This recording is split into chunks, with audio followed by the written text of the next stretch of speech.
যাদের মা বাবা জিন্দা আছে ভালো করে শুনে নাও, আল্লাহ বলছেন যে তুমি যদি তোমার মা বাবাকে একসাথে কিংবা কোনো একজনকে বৃদ্ধা অবস্থায় পেয়ে যাও, তুমি মনে করবে আল্লাহ পাক তোমাকে সুযোগ দিয়েছেন, মাকে পেয়েছো, বাবাকে পেয়েছো বা উভয়কে পেয়েছো, তো আমি আল্লাহ তোমাকে 5টা কর্মসূচি দিচ্ছি। কয়টা? খুব মনে রাখেন, 5 কর্মসূচি আল্লাহ দিয়েছেন। 1 নাম্বার হলো ফালা তাকুল্লাহুমা উফ।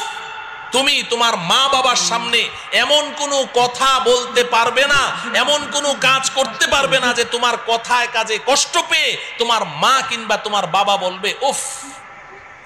উফ শব্দটা তোমার মা বাবা যদি উচ্চারণ করেছে, তোমার জান্নাতের বাড়িতে আর যাওয়া লাগবে না।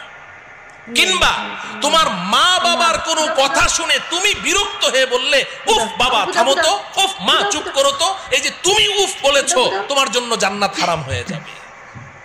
লা তাকুল্লাহুমা উফ, 1 নাম্বার। 2 নাম্বার,